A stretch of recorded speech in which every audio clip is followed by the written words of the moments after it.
Hari itu, seperti biasanya, Bagio dan istrinya menyiapkan dagangan yang akan dijajakan di malam hari nanti.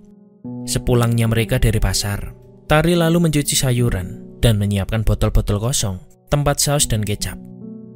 Sementara Bagio sibuk mencuci dandang wadah bakso, serta membersihkan mangkok-mangkok yang ada di gerobaknya. Tak kira sampean mau libur, Mas. Ini kan malam Jumat, ucap Tari sambil mengisi wadah kosong dengan saus dan kecap. Astaga, aku lupa dek kalau malam ini malam Jumat, jawab Bagio yang diam terpaku di depan gerobaknya. Ya sudah, besok malam aja liburnya, buat istirahat, jawab Tari sore itu. Sekitar pukul 4 sore, Bagio keluar dari kontrakannya. Ya udah, berarti besok malam aja liburnya. Sekarang Mas Bagio tetap jualan, jawab Tari. Sekitar pukul 4 sore, Bagio keluar dari kontrakannya, tempat di mana ia tinggal. Hari itu nampak cukup sepi. Belum ada juga orang yang membeli dagangannya. Didorongnya terus gerobak bakso menuju ke daerah perkampungan dan juga perumahan yang biasa ia lalui. Menjelang maghrib, Bagio bermaksud mencari musola atau mungkin masjid untuk menunaikan ibadah sholat maghrib. Terlihat dari kejauhan nampak sebuah masjid besar berdiri. Bagio segera mengarahkan gerobaknya menuju ke daerah tempat masjid itu berada. Sesampainya di depan masjid, Bagio pun menyandarkan gerobaknya dan ia bersiap untuk masuk untuk menunaikan sholat maghrib. Namun, kurang lebih 50 meter dari masjid itu, Bagio melihat seorang wanita memanggil sambil melambaikan tangannya, tanda hendak membeli. Karena memang dari tadi belum ada yang membeli, Bagio memilih melayani wanita itu dulu. Kemudian baru nanti sholat, pikirnya. Wanita itu kemudian memesan 2 porsi bakso dan memintanya untuk membungkusnya saja. Bagio lalu mencari tempat yang rata untuk memarkirkan gerobaknya. Alhamdulillah, dapat penglaris juga hari ini, bisiknya dalam hati sambil menyiapkan 2 porsi bakso. Semua nampak normal dan tidak ada yang mencurigakan, karena Bagio sendiri tidak memperhatikan keadaan sekitar dengan seksama. Sampai akhirnya Bagio selesai membuatkan 2 porsi bakso untuk wanita tadi. Tiba-tiba suasana di sekitarnya berubah. Jalan yang tadinya sepi dan tidak terlihat orang satupun kini menjadi ramai dengan banyak anak-anak kecil yang bermain dan berlari-larian. Seingatnya tadi, langit hampir gelap karena memang sudah mau memasuki waktu maghrib. Tapi sekarang semua nampak terang, seperti masih sekitar jam 3 sore. Ini bang uangnya, kembaliannya buat abang aja, ucap perempuan itu sambil memberikan selembar uang 50 ribuan. Terima kasih mbak, jawab Bagio sambil memandangi uang pemberian wanita itu. Sudah, tidak usah dipikirkan. Kamu jualan di sini saja mas, sebentar juga habis daganganmu, ujar wanita itu sambil berjalan ke arah anak-anak yang sedang bermain. Masih diselimuti kebingungan, tiba-tiba dari arah belakang ada yang menepuk pundaknya hingga membuat Bagio terkejut. Jangan bengong mas, nanti kesambet loh, ujar lelaki tua yang entah datangnya dari mana. Iya pak, saya cuma... Sudah, tidak usah dipikirkan. Sekarang buatkan saya semangkok bakso, komplit ya mas. Belum sempat menjelaskan apa yang dirasakannya, lelaki tua itu meminta Bagio untuk membuatkannya semangkuk bakso. Bagio yang tak ingin berpikir aneh-aneh pun segera membuatkan lelaki tua itu semangkok bakso. Kamu jualan di sini aja mas, sebentar juga habis daganganmu, ucap lelaki tua itu sambil berjalan mencari tempat duduk dan mulai menikmati semangkuk bakso buatan Bagio. Di sini rame ya pak? Tanya Bagio pada lelaki tua tersebut sambil memperhatikan keadaan sekitarnya. Kamu baru sekali kesini ya? Tanya seorang lelaki yang tiba-tiba ada di belakang Bagio. Kaget bercampur heran, Bagio hanya terdiam mendengar suara yang sama persis dengan suara lelaki tua yang saat ini sedang menyantap semangkuk bakso buatannya itu. Bagio lalu membalikkan tubuhnya ke arah suara lelaki itu. Di hadapannya saat ini berdiri sosok lelaki tua yang sama persis dengan lelaki tua yang sedang duduk di sebelah kiri Bagio saat ini. Lalu Bagio kembali menatap ke arah kiri, di mana lelaki tua yang memesan semangkuk bakso tadi masih duduk dan menikmati bakso buatannya.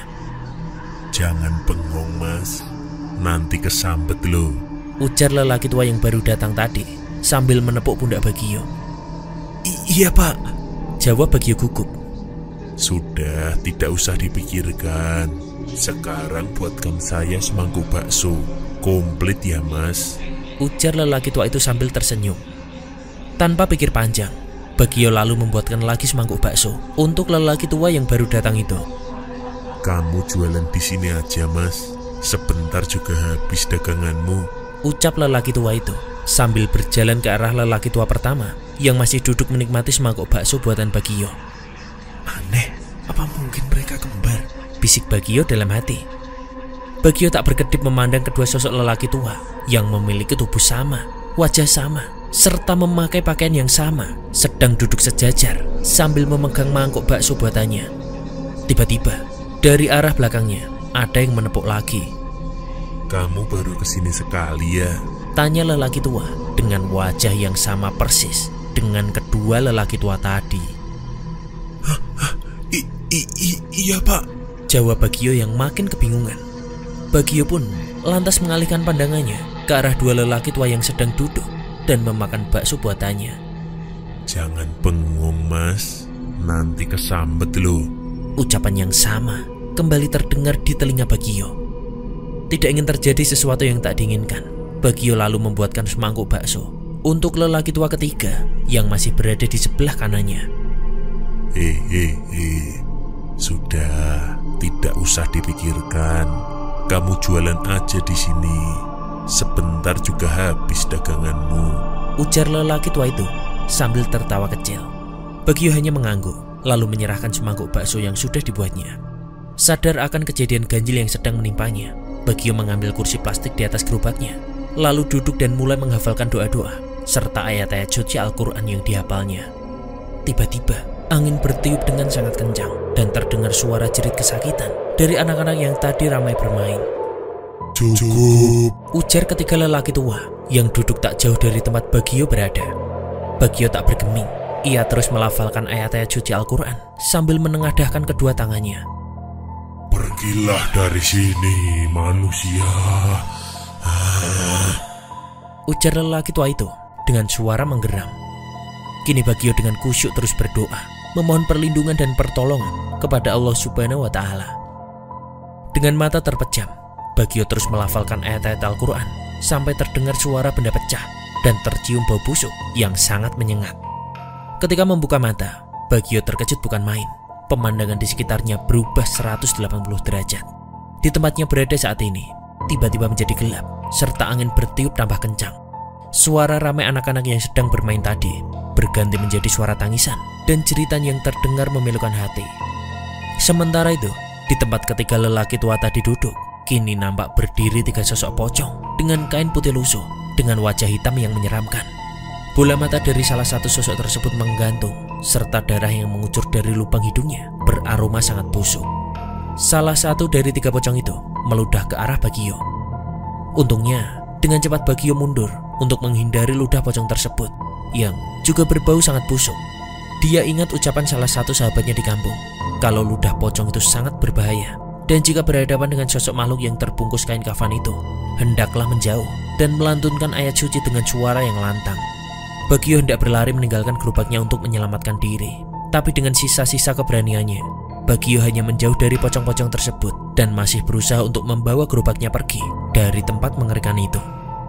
Belum hilang rasa takut akan ketiga pocong yang ada di depannya, kini muncul sosok kuntilanak yang duduk di atas pohon nangka tak jauh dari tempat Bagio berada. Tawanya membuat telinga sakit dan menggetarkan nyali yang sedari tadi memang sudah ciut. Tak putus-putusnya Bagio berdoa dan melantunkan ayat-ayat suci Al-Quran sampai dia sadar bahwa kini dia sendirian di antara setan-setan yang menakutkan itu. Anak kecil yang tadi hanya terdengar tangisannya kini muncul mengelilingi Bagio dengan bentuk yang mengerikan. Sementara ketiga pocong yang masih berada di tempatnya mulai berloncatan mengambang di udara. Allahu Akbar! Teriak Bagio lalu terjatuh lemas. Tulang-tulang di tubuhnya seolah menghilang, tak mampu lagi menopang tubuhnya. Mendengar kalimat yang baru saja Bagio ucapkan, makhluk-makhluk mengerikan yang mengerubunginya pun perlahan menjauh.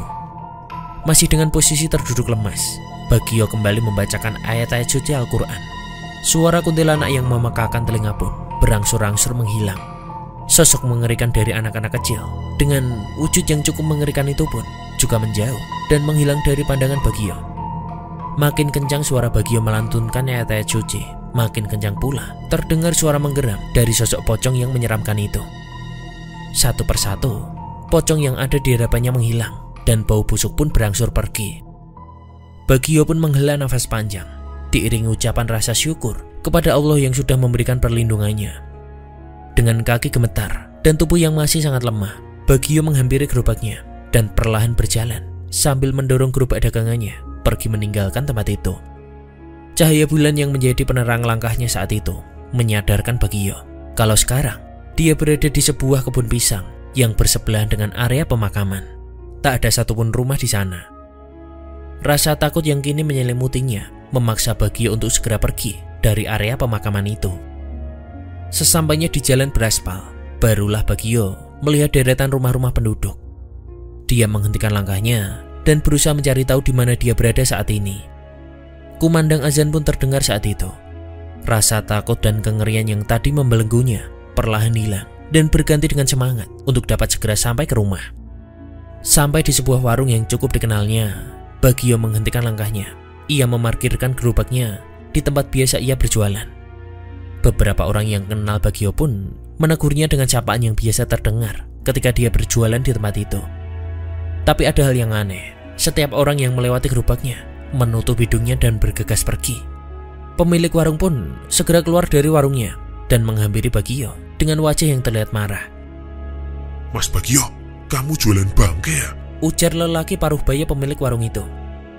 Bagio pun tersentak mendengar ucapan dari Pak Salim. Dilihatnya gerobak dagangan yang masih berisi bakso dan sayuran segar. Maaf Pak, saya jualan bakso seperti biasa. Tapi tadi saya... Belum sempat melanjutkan ceritanya, tiba-tiba Bang Bewok menarik lengan Bagio untuk menjauhi gerobak dagangannya. Salah satu orang terpandang di daerah itu lalu memberikan Bagio sebotol air mineral.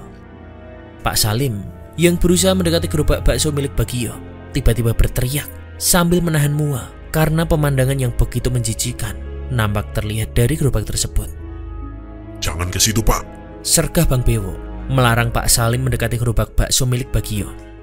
Bang Bewok sepertinya sudah mengetahui ada hal janggal yang sedang menimpa Bagio. Bagio yang sudah meminum air pemberian Bang Bewok pun tertunduk lemas. Dia lalu menceritakan kejadian yang baru dialaminya sore menjelang maghrib tadi. Hah, sekarang udah hari Minggu Bagio, celetuk Pak Salim. Bagio terkejut bukan main. Kalau sekarang hari Minggu, berarti sudah 3 hari dia tidak pulang. Dan sudah 3 hari juga dagangan baksonya ada di gerobak. Sekarang Mas Bagio bersihkan gerobaknya.